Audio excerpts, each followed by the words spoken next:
schedule is looking like and what we're going to be bringing to the board coming soon. And then also wanted to give an update around some work that we've done around our history, social science curriculum adoption process. And this was something that, interestingly enough, we took an interesting route through this process because it actually started pre-COVID and then obviously had to kind of be put on the back burner, and then we were able to pick back up. So I'll walk you through that. So first here, want to show you our bell schedule. And so this is the bell schedule that we were able to bring to APT. I want to remind folks that before any bell schedule that could go to the board, I do have to get over 55% of APT to support it. And a lot of our work this year, and as I've shared in many of my meetings, has been around trying to align a bell schedule very similar to our high schools to support our shared staff, our shared program, and our shared students, and as well as incorporating an academy period. Now, I'd used the word advisory for many months. We've actually, through this process and working with APT, came up with the word academy. Think of it as the same thing. It's that additional periods within the day where we're looking to do interventions with our students, where we're looking to bring SEL lessons and school-wide activities that are going to be bringing collaboration and community building. And so what I want to share with you is this is our bell schedule that we are going to be bringing to the board for approval for the 22-23 school year. And I want to talk through some of the changes that you will see from this schedule to the one that we piloted in January. And so the first thing I want to just acknowledge here is you're going to notice an 8:40 start time. And we decided to push our start time. It was interesting when we went through this process. It was always a non-negotiable about changing our start time. One, I never wanted to go any earlier. All the research shares states that for middle school students, you want to be around that sweet spot around 8:30, just like the high school students need to be with the new law. And one of the reasons that we actually chose to go a little later was to stagger the start times, to continue to stagger the start times of our sites to help with traffic patterns, but also to be able to catch up in terms of our rotations with our period minutes. And so our high school is adopting a schedule that's going to be 90 minutes. And I want to remind you that in terms of instructional minutes for both middle schools and high schools, that number is actually set by the state, and the high school has very little room to budge in terms of their instructional minutes with bell schedules. Their instructional minutes are higher than what middle schools are set for the state of California. Traditionally here in middle school, here at Piedmont Middle School, we have always had a very large amount of excess in instructional minutes. And I'm not going to complain about that. Instructional minutes are amazing. But because of that, we have some more flexibility around what we can do in terms of our start and end times when looking at any type of different bell schedule rotation. So you'll see the 8:40 start time. Again, what that helps with also, as I was sharing, is as the class gets, the day gets later, our rotations, periods 4, 5, 5, 6, and 7, basically those periods are aligning better with the high schools. And I don't have the high schools to show you. I will be pushing this out to you. You'll notice that in the bottom left of the screen, it says there's a link to show theirs. But again, their rotation is exactly the same as what you see on this screen. Just times are going to be a little different, like I said. Another difference, we are going to be having 45 minutes periods on Mondays. That's a difference currently from our 48-minute periods. We are also, you will see, going to be 80-minute periods. We piloted 85, and a lot of feedback was that the 80 minutes felt too long. 80 minutes with the rotations matched up much better with our high school. And so we are moving forward with 80-minute rotations. We did add some time to a few of the periods. You'll see the asterisks in this this schedule. Any period that follows brunch, so really it's third period as well as academy. Third period, we added 2 minutes for announcements. That's actually a practice we do currently. We just didn't pilot that, partially because we wanted to try to pilot something similar to the high school. And so we did add that to those 2 minutes. That's when our ASB students get on and give our morning announcements and talk about all the things that we're having on each day. You'll notice that for our academy period, we actually added 5 minutes. And this was something that we felt strongly was important because, as you know, over the last 2 years, we've really built out our broadcast media class. And we were starting to, and the kids are doing an amazing job of special vignettes on things that are going on in the school. And our broadcasts were getting to be like 4 minutes, closer to 5 minutes in length. And when we were doing that during the period that followed brunch, we were noticing that we were taking up a little bit of the instructional time for that period. And so we didn't want to cut the interest of our kids making these amazing broadcast videos, but we wanted to find a time in which it's not impacting one period line in terms of instructional minutes. And so for that reason, we added 5 additional minutes to our academy period. What's also really great about this is we're planning to do our broadcast shows. We're planning to not do them live. They're actually going to be taped. And they will fall in a period that happens before the academy period. That helps because it takes a little of the edge off of things going wrong in terms of the live broadcast. As you can imagine, things can go wrong with a live broadcast. And so we're excited about that. You'll see, again, that is a change. And then also, I got to acknowledge that our academy is falling at a different time. When we did our pilot, we had our academy periods on Wednesdays and Fridays, but they were the last at the end of the day. And one of the reasons we did that is we felt strongly we wanted a full rotation at the time. But after going through our pilot, I always share pilots are important. We felt as if that was not the right time during the day to have the most success with our students. And so there was an interest in bringing the academy time to happen more in midday. And so we found this spot that happens right after brunch. So I wanted to just share that with you. I have a couple more things I want to make sure I acknowledged. Oh, I do want to talk about the even and odd days. While our pilot wasn't perfect, because I think I remember sharing with you that we had to change our rotations to accommodate some current part-time teachers, because we built our master schedule obviously on our current bell schedule and not on the pilot schedule. So we went back and we made sure that we have what we call our even and odd days for block days. That was a huge interest that came from both our parents and our students around having the same rotations on similar days, knowing what you need to prepare for on those days and having it be consistent. And so it's really exciting that we have a schedule that is going to match that and is able to meet that feedback. And I think I got everything. What stayed the same, I'm going to go back, is again, we kept our 7-minute passing periods.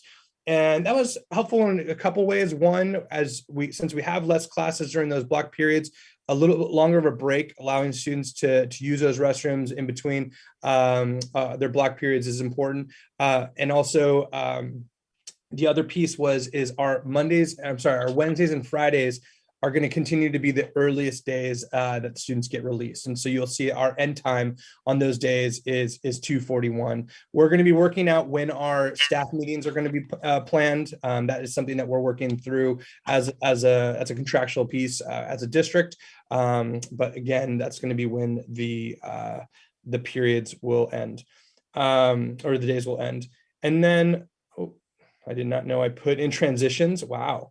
What I do want to share is the last thing is kind of where we are going now, and what I'm spending my last few months here working really closely with my school on. One thing that we had to do in order to pass this bell schedule is we had to create a new MOU with our teachers union. And the reason for that, as I shared many, many months ago when we embarked on this work, we are adding the advisory periods to the responsibilities of our full-time teachers. And we have contract language that said a full-time teacher teaches 5 out of 7 periods. Well, now they teach 5 out of 7 periods, but they're also responsible for these academy periods. And so when doing that, we had to negotiate what that would look like. And we negotiated grades 6 through 12. And so I want to thank Sharon Fierro, Adam Littlefield, and myself, as well as the negotiating team from APT. Through that process, one of the big pieces is what and how are we going to be utilizing the academy time? And so this information here that I'm sharing with you is exactly the same for the high school as it is for the middle school. What we agreed upon is 75% of our academy time is going to be dedicated to academic support and intervention. So think of that as the office hours that we piloted during our pilot. What is going to be different than from the pilot is on those office hour days, we ran circles at the start we're actually just totally devoting that time to intervention and support. And so this is going to be when teachers are going to be able to pull students and pull groups together. This is going to be when students are going to be able to reach out to certain teachers that they would like to see that time and use the resource scheduler to do that. And I talked about how we didn't pilot that because we only had a limited time, but very excited for next year to have that ability for students to select the teachers that they're going to want to see during their office hours time during academy. And then also just recently, we talked about how this is an opportunity for us to build in some enrichment opportunities too for our students. So we did a whole school-wide activity with our staff around creating a list of what enrichment opportunities could we offer that would pull away from maybe the student who doesn't need to go see a teacher, who has not been requested, but is interested in maybe a creative writing class, or is interested in mindfulness and yoga. I'm just making up some examples that were shared during that time. So again, really looking forward to how we build out the time during office hours to not only be a supportive time for students and intervention time, which we've never had for all our general ed students built into the day, but also a time for enrichment as well. And then lastly, the 5% of the time is also going to be dedicated to our SEL and community building or school-wide activities. So think of this as the time in which we're going to be able to bring some SEL lessons to our students. We modeled and did an example during the pilot around stress reduction and stress management. Right now, my team is getting together. We are looking at some of our health standards. I want to thank Karen Shipp and the work that she has been doing with many of our folks on the Health Council. Our health standards 6 through 8, we are looking at what is covered in science, what are we covering in PE, and maybe what are some areas that we are not covering that we can build in and bring in during some social emotional lessons. So there, for example, the stress management that I just mentioned, that came out of a standard, a health standard that we were able to get to all of our students during one of our SEL lessons. And so we're actually planning that. The way that our MOU language works is that these things need to be vetted during our school advisory council meetings. Remember, that's the meetings that I hold with our department chairs. And so over my next 2 months, we will be bringing topics and then actually laid out lesson plans for them to be approved for the fall of 22-23. So I'm really, really thrilled about that. And so this is really exciting for us. I've every meeting, I think I've talked about our bell schedule with you all, but it's really exciting for us to know that this is actually something that we've moved through. Again, a huge shout out to all the work that we did with APT and then with our high schools to have an aligned schedule. I think this is just going to be amazing for our school moving forward and having the additional time for intervention for our students during office hours. So with that, I don't see anybody, but I want to stop and pause before I go on to the curriculum adoption piece. Questions, go ahead and fire away since I don't see anybody. Hi, I have a quick question. So what is the total cut in instructional minutes as the result of this new schedule? That's a great question. And I'm so mad at myself that I didn't have that written down in our notes. I'll have to come back to you on that exact number. What I can tell you is before we cut instructional minutes, I did a query of all the schools that I would say that we always compare ourselves to, and we fall right in line with all those schools. So, for example, Palo Alto, we're right in line with what their middle schools are doing. The schools through the tunnel, everything with the exception of JM, Joaquin Moraga, but interestingly enough, they're in this process right now. I'm working closely with their principal. They're going through a whole bell schedule audit and looking to build an intervention time for their middle school too. So sorry, I don't have that number in front of me. Other questions? I have a question. You know, this whole rearrangement of the schedule obviously will provide a lot of benefit to some students, but you talk about all these interventions. I guess my question is, what is the benefit for the kids who might not need or tap into these interventions? It seems like they've just gotten instructional time taken away. And then during that 75% of academic support, if they're not really going to tap into that academic support, and the 25% of the social emotional support, while there's kind of overarching kind of just benefits of being part of like the softball game or watching the staff time, I guess, could you maybe just articulate, like, what will they be doing during that academy time if they're not being pulled out and they're not looking for office hours? I think I brought this up last time, I know the pilot will be very different, but how that time is used for the kids not being pulled out, I think is extremely important, so that it's not just wasted time sitting there watching other kids get stuff done for them or with them. Right. Thanks, Linda. And yes, you did bring this up last time, and I think I'll have a similar answer to how I shared.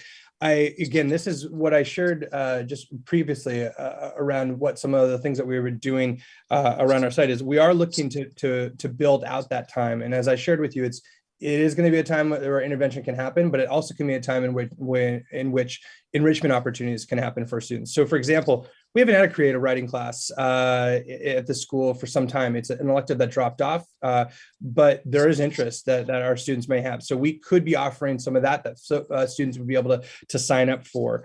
What we've learned from the students, and especially post-pilot, it's been really interesting.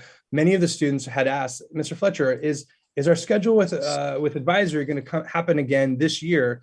Because they appreciated that time to be able to work on outstanding assignments. They appreciated that time completing work before the day gets out and before the weekend. And so sometime, to take the stress off of some of the assignments that they have outstanding that they're doing after school hours. Because I also know how packed some of our students are in terms of plans after school. And so we're looking to find that balance. How are we, supporting our students in terms of intervention, but how are we also providing enrichment and differentiation for our students who may not be the students who are being called out and needing to see teachers at that time? So again, it's a work in progress. As I shared with you, our last faculty meeting, we came up with a lot of different examples of how we would do that. And then the idea would be those classes, those options would be offered to students, and they would use a resource scheduler to be able to sign up for them. So again, I see this as an ability to bring more to a student's day, or provide more support to a student's day, which is something that historically we have not had for all of our general ed students. We have not been able to support students or add more in the day, and it's something that I think will be really beneficial.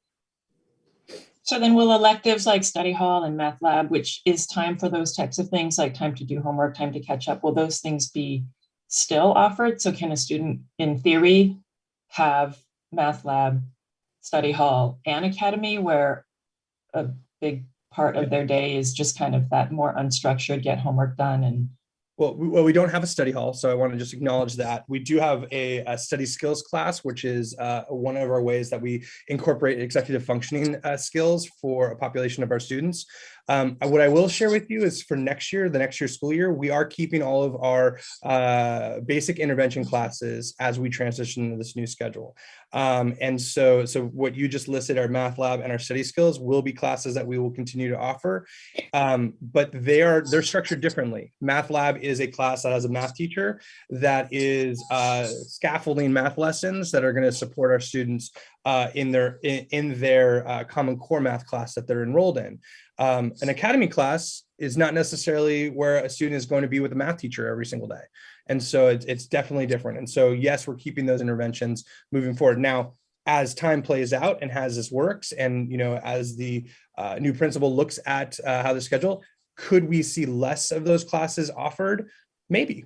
And that would be a win if we didn't have to have so many general intervention classes offered as period lines. But I don't want to remove them and think that this academy and this 75% of time is going to be able to support all students. Other questions?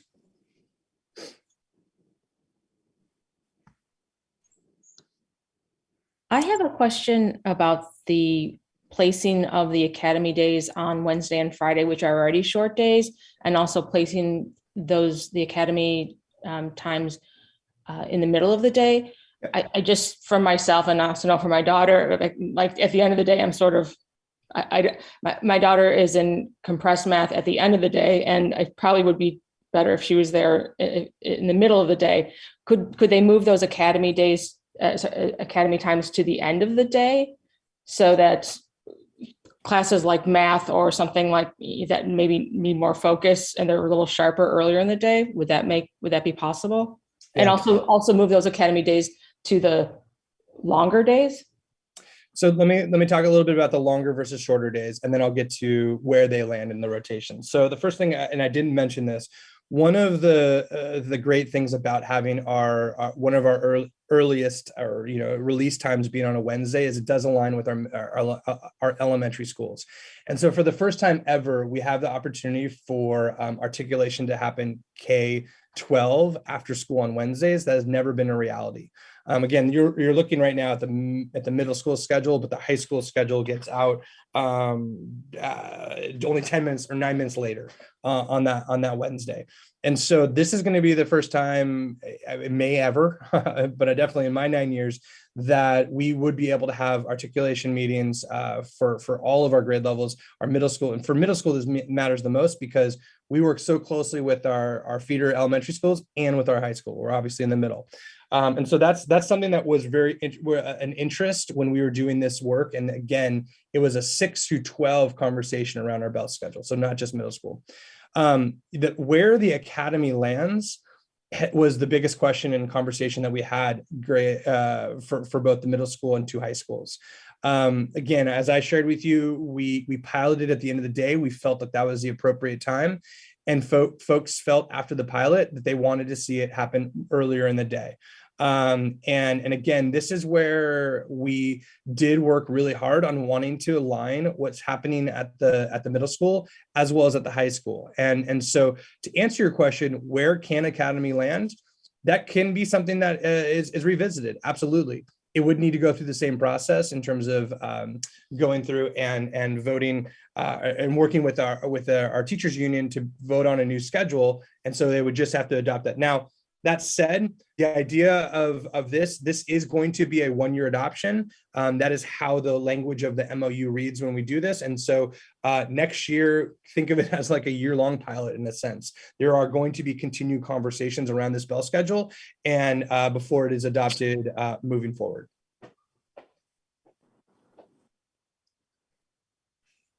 Other questions?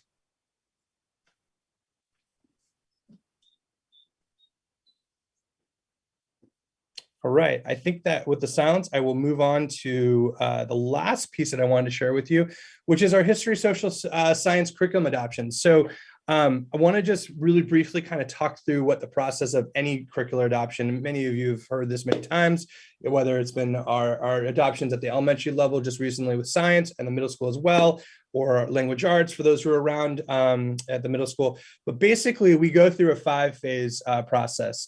We look to plan it, we look to screen and evaluate materials, we then look to pilot, and then out of what we pilot, we want to then bring that to the board and the board approves it, and then we move forward with implementation and supporting that process. Our history social studies, however, took a little different route, and we're meeting all of those phases, but a little bit in different order. And I want to share with you the reasons why and kind of where we fall. We started this back in 1920. We were really excited. I should even start way before 1920 when the frameworks for social studies changed in the state of California. I sent a whole team to UC Berkeley to learn about the shift in frameworks. We got really excited. Our social studies curriculum is some of the oldest curriculum that we have here. And so there was a real draw and interest in doing this and looking at new state adopted curriculum. So we started in 1920. And then it hit a hard stop, obviously, because of COVID. But interestingly enough, we had an opportunity because we had started it. One of the curriculum pieces that we were looking at that we were interested in was TCI. TCI should be something that maybe currently we use it in 6th and 7th grade in our old adoption. It's also what we currently use in our science adoption right now, our TCI textbook. And so when COVID happened, and we started our year virtual, we actually piloted TCI with the interest of bringing it because it's a fully online textbook. That's new in terms of social studies. We never had that opportunity with the older adoption. And so we actually piloted last year. We did a whole year long pilot. And it was a kind of a twofer. It helped us with the pilot, but it also helped get wonderful resources to our students, especially when we started during that time in distance learning. When we came back, we were on hold. We did not make any progress in summer. Last year was a long year. It was hard to pull anybody together to work on anything in the summer. And so we started again this year and started on a little bit of the later side. But the teachers were interested in again and going and looking at this. Because we only piloted TCI, we wanted to go back and we wanted to look at all the other state adopted textbooks that are on the list. Now, we had a non-negotiable. We wanted to adopt something grades 6 through 8, that was a similar curriculum, meaning we didn't want to adopt one curriculum for 6th and 7th grade and maybe one for 8th grade. We wanted to keep that. Our teachers teach different grade levels at times. We wanted to keep it consistent. And so when looking at that, there was 4 additional textbooks that we looked at. The district gave us 2 release days, and I worked with our team of department chairs on April 5th and 6th, and we went and used a very extensive tool to rate all of the different curriculum pieces. And we went in there with 2 options. Are we looking to move forward with TCI? Like, is that going to be what ends up being the best? Or are we going to then find something different? And if we did, we'd want to pilot that in the fall of 2020. And so I want to thank our department chairs who worked with me on those 2 days. We also took in a lens of looking at social justice standards and using those frameworks and making sure that they are covered in all of our text. And at the end of the day, what ended up happening was we felt strongly that TCI was still the best curriculum piece that we would like to bring for board adoption. So I'm sharing this with you because actually tomorrow, I think it is, tomorrow we are actually starting to put this all out on display for folks. And so when we do any type of curricular adoption, we always have a 30-day public display of the materials. I just sent over those materials to the district office. So it's happening April 21st to May. And then we are actually going to be bringing this information to our board on May 11th for the first reading, and then again on May 25th. And so just wanted to update folks on that. For those who remembered last year, what students were using in social studies while they were on distance learning on their computers, that was TCI. This year, we didn't have that pilot access again, but you might be very familiar because in 7th and 8th grade, TCI is still used. It's just the very old adoption of it. So I want to pause there. Any questions around this adoption process?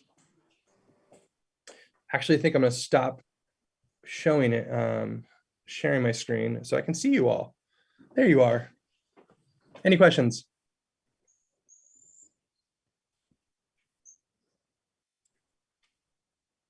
No. Okay. Hey, Brian, where will that curriculum be? Where will the curriculum be presented?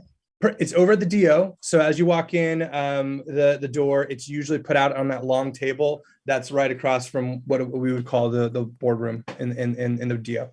That's the district office. District office, sorry. Yes, district office. And as I shared, it's going to be out. I believe you all you're going to get a blast via email, probably today from Cheryl's office that's going to be discussing this. Yeah. Wonderful. Well, thanks, everybody. I appreciate giving the time to present. Really appreciate it. I'm going to hit stop recording, I think. There we go. Stop recording. Recording stopped. And I'll transition it over to you, Claire. And can you, hey, Ryan, back in control? Meredith has a good question in the chat.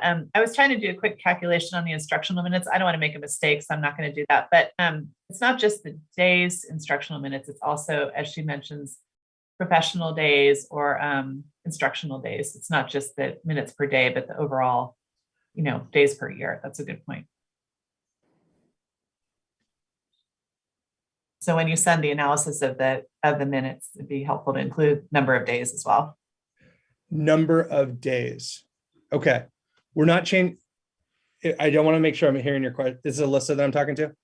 Yeah, well, we'll let Meredith can. Yeah, I was just looking at the calendars over the years. We've seen more and more professional development days get added, and kind of compressing the school year. So I'm just trying to understand where were we and where are we now in context of the schedule change and those professional days as well. Sure. So those days, instructional days, are actually set by the state. So we have 185, I believe is the number. And at the minimum, I think it's 2 professional development days. So you're right, districts can add more PD days, which can, in a sense, extend the year. What this process that we did is our bell schedule instructional minutes. It's not the days students would be coming. So that's not changed. Okay. Yeah, that actually, I don't have any power there. That is a state mandate in terms of, we can add days, but then that's a district decision and working with the board on that. Claire, can you just walk me through, what am I supposed to do to how to give you back power? If you go down to participants, Thank you. and then there's like the little ... and then just make me a host, which I think is about 2/3 down in the little window. Okay. It's only taken me all year to remember how to do that. I'm like embarrassed. I can't find the ... If you see my name and then That's what I do. Okay, thank you. Hi, I have just one quick question for Mr. Fletcher. Okay, so the social studies for TCI is going to be definitely changed for next year, and I just want to understand this. What's the for you? What is the main content change for our previous content of the social studies and the new TCI? What do you see the main changes? Can I ask you? Perfect. Yeah, thank you so much. So what I will share is it is the new texts, which are as I shared, there was about 5 of them for grades 6 through 8 that were adopted by the state, all have shifted into the new social studies frameworks. And so there are, and I wish I had my notes in front of me from the process. There are 4 different shifts that was created in the social studies curriculum. And so all curriculum needs to meet those new framework shifts. And fortunately, because they're state adopted, all of them do. And so what has not changed is like the years of what we're studying. So ancient civilizations in 6th grade, medieval in 7th grade, and then US history in 8th grade. That is still set by the state. That's still the standards that we need to cover. But how and what is covered and the way that they're covered has to match the new frameworks that was set by the state.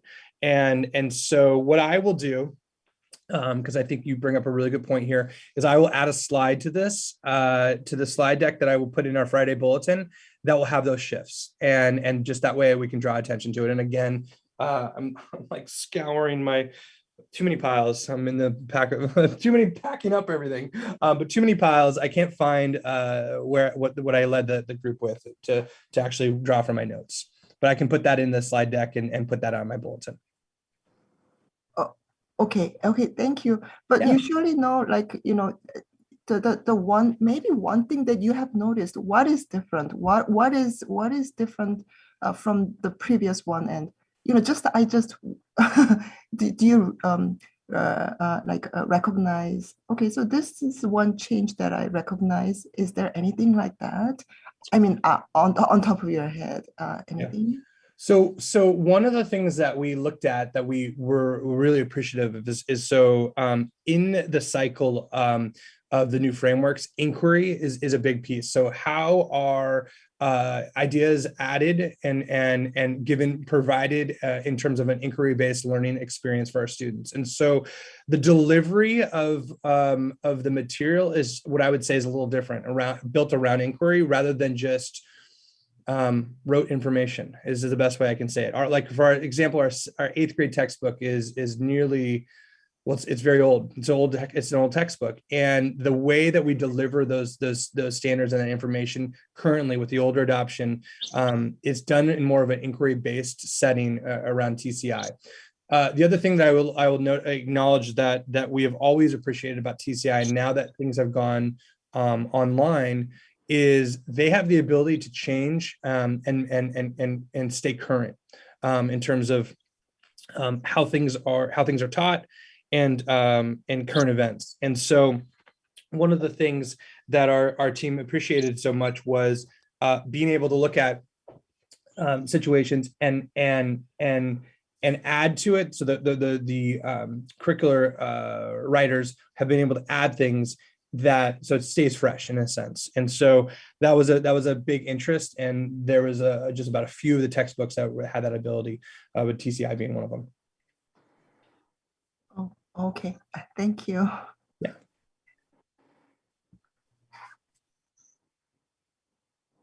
All right. Any other questions for Ryan? All right, Ryan, thank you very much for joining our meeting. Thanks, everybody. Okay, the next up on the agenda was an update from Hilary Cooper, our school board representative. Unfortunately, she had to leave to go to another meeting. I'll just quickly read her text. She kind of summarized what her update would have been.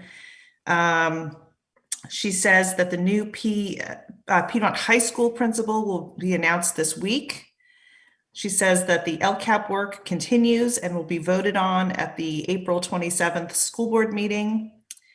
We're awaiting the May budget revise, which I believe is, we put a budget in place, and we have to wait for the governor to give us the final numbers on how much money we're getting. I believe that's what she's referring to.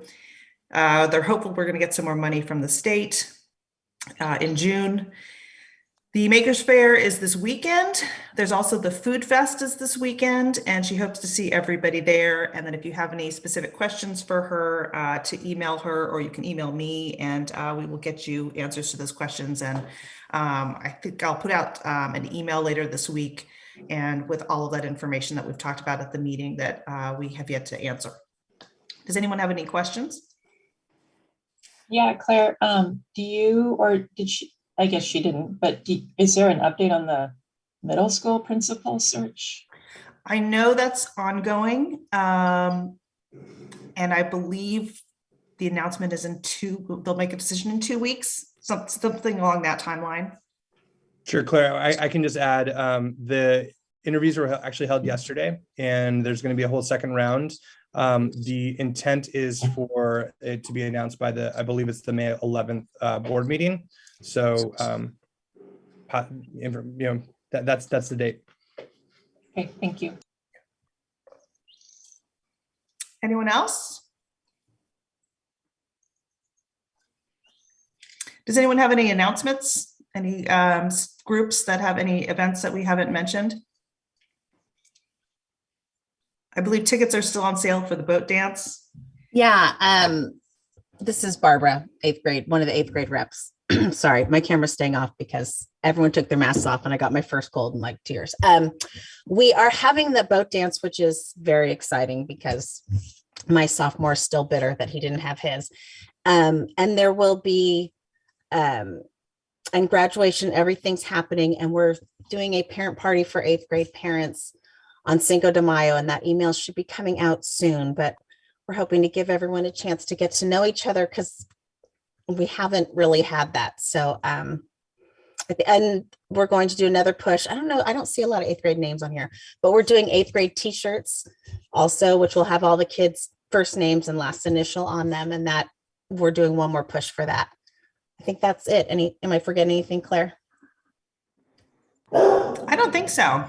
I apologize for my dog in the background. Well, that's okay, but we're really excited because this has not been able to happen for a long time, and we wouldn't have been able to do it without the support from Claire, for sure, but everyone on the parent board and the administration, because it's been a tough couple of years for these guys. So thank you, everybody. Well, I'm excited to hear that 8th grade is going to have a parent party. I'm always a pro parent party person, and I know we've all had different comfort levels on getting together and socializing. So I'm happy that's happening. And I think that the ticket information will come out soon. Lastly, on my plate here. Hi. I'm sorry, Claire. Just one quick thing. First of all, thank you, Barbara, for mentioning the T-shirts. I just want to update you on the T-shirt. The production, the printing on the T-shirt will actually go into production like really soon. So we should see the T-shirts really soon. So that's just I just want to add to the 8th grade thing, that so so it's coming out soon. Thank you. Thank you, Barbara, for mentioning 8th grade t-shirt. Oh yeah, I should have thanked Cassie because she took this on with no reason to, but just to be really nice. Oh, oh, and it's also fundraising. So, so like we can I kind of like, because the spirit wear was a little bit the amount the amount was a little bit low this year, only because like merchandise was very, very low, and and the lead time was very, very long. So and then we also did the 8th grade graduation t-shirt last year, and I thought it was lovely. So that's why I'm carrying on, and like I took that opportunity to also kind of fundraise for the Parents Club as well. So yeah, and this year's t-shirt design was designed by one of our 7th grade parent, Heather, and it's beautiful. Well, you've seen it, right? Right, Barbara? It's absolutely gorgeous. So like, yeah, can't wait to see it on the actual t-shirt. So thank you. Thanks, Cassie. So our last meeting of the year is going to be May 11th at 5:30. I am pondering hosting it at my house and then also doing a hybrid Zoom, so we can have Zoom and folks that want to be physically present. I'll keep everybody updated on that. I'm at 360 Wildwood Avenue, but I'll push that out in an email closer to the time. And Claire, that will can I be- just Yeah. Can I just throw this out there? That's turning out to be the night of the 5th grade tri-school dance, which I don't know if that affects anybody else, but I'm hoping to chaperone the dance. So this is putting me in it. I want to do both. So I don't know. I'll have to think about it. Yeah, that's a crazy week. There's a lot happening that weekend. Just that may. So prepare yourself, Alyssa. There's a lot. The boat dance and everything is that coming weekend. So fair enough. Fair enough.